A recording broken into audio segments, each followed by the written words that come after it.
Gente, o assunto é gestão financeira e quem está nos dando todas as dicas é o Nilson. Então vamos para a próxima pergunta. Nil, falando agora sobre os resultados da empresa, quais as dicas para fazer um bom controle sobre lucratividade da operação? Tá certo.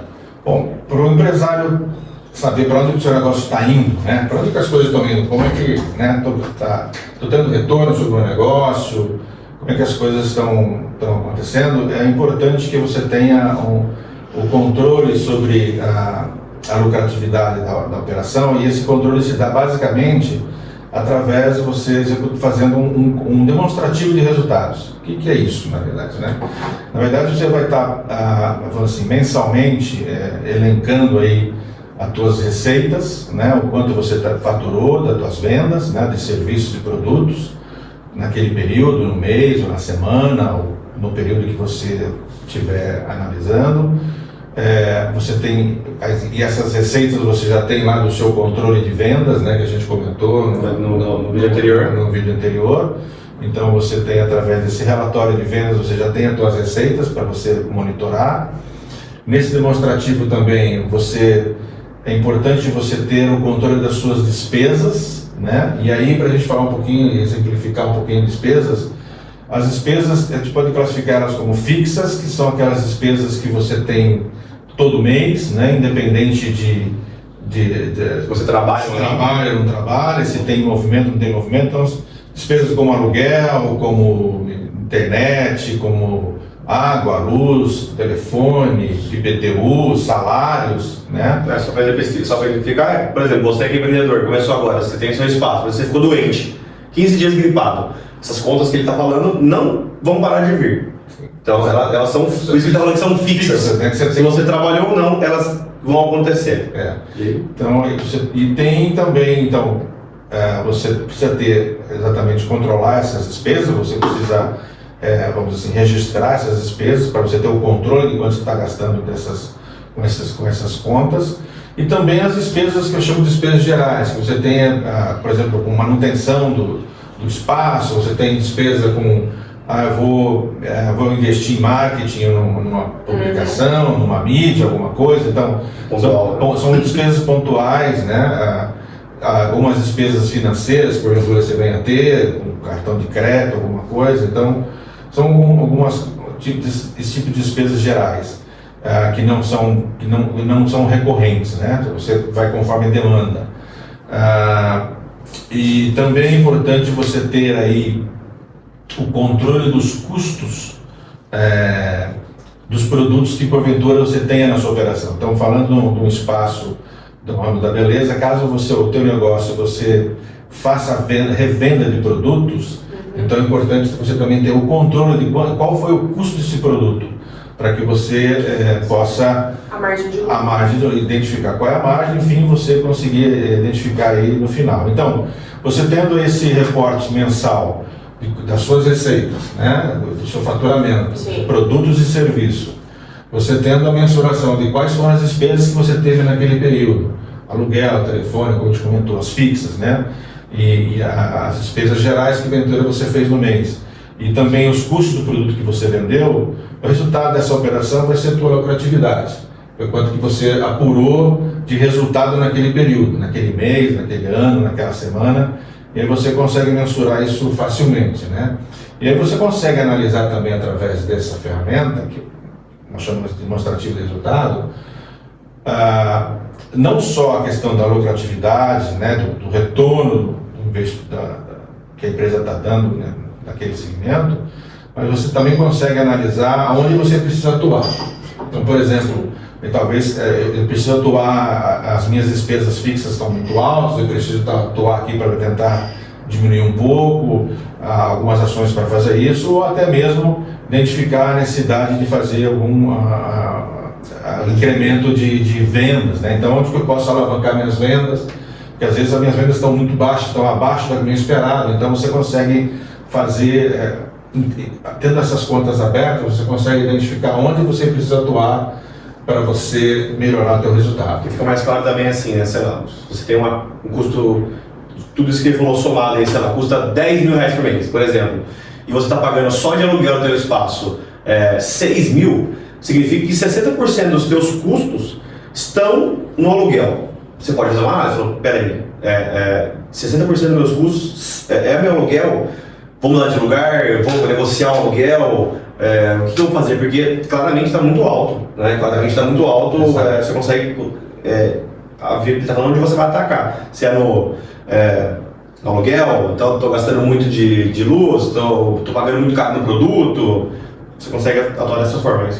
Exatamente isso, né? É isso mesmo, exatamente isso. Então, por isso é importante você ter isso mapeado no seu resultado, no demonstrativo de resultado, todas essas contas, né? As receitas, as despesas e os custos, para que você realmente consiga também enxergar, e aberto, né? É importante ter essas contas, principalmente as despesas, aberto aqui a cada uma, para você justamente identificar aonde que é o ponto que você precisa atuar, né?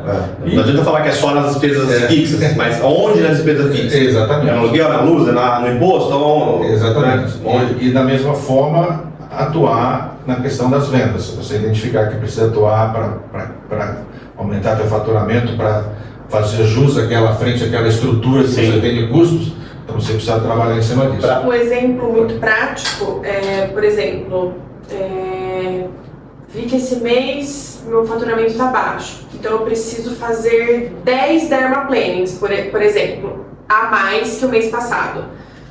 Tem que dar um jeito. Tem que dar um jeito, tá? Então assim, você vai captar cliente, falar com seus clientes de todas aquelas maneiras que a gente já ensinou, através de WhatsApp, de algum combo, assim, vender mais, acho que é obrigação, né?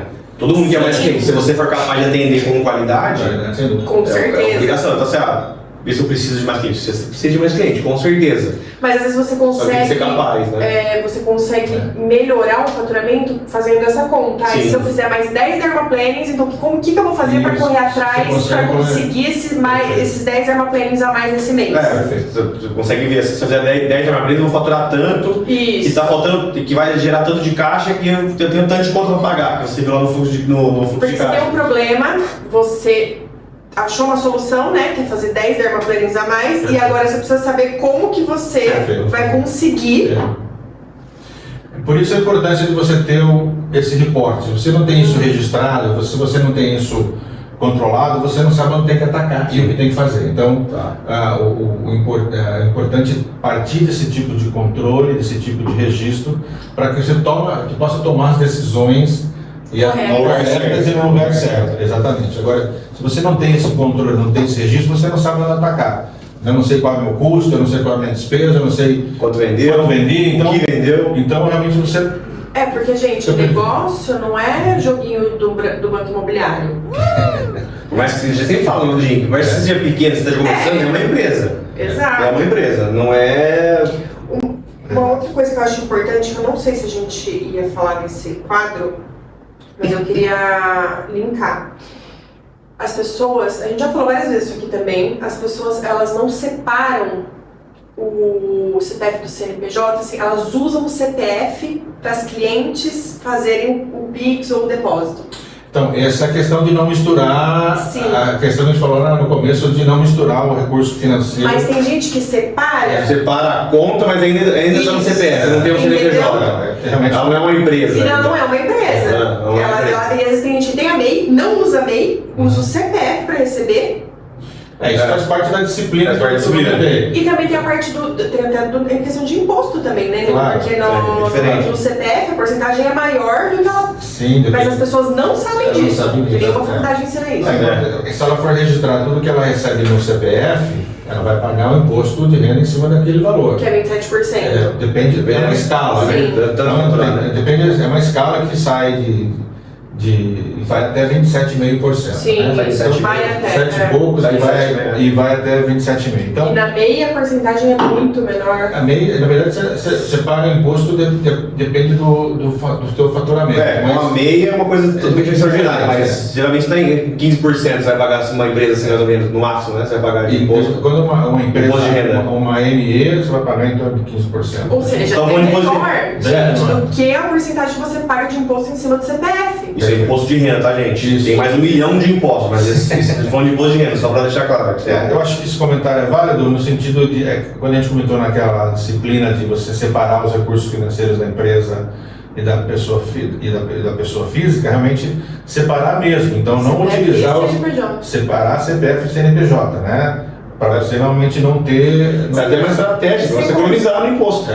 Exatamente. Sem contar que eu acho que, em termos assim, de autoridade, você não passa nenhuma confiança para sua cliente. Você está passando o seu CPF para cliente. Você não tem um CNPJ. Que empresa que é você? Por mais que você seja pequena. Hoje em dia, mesmo que seja uma empresa pequena, você pode ter uma MEI, que tem um CNPJ, muito fácil de você abrir essa empresa. Você abre em 5 minutos. E você tem vários benefícios de você ter uma empresa regularizada, como MEI, como CNPJ, enfim. Acho que depois a gente pode falar um pouquinho disso também, uma próxima oportunidade.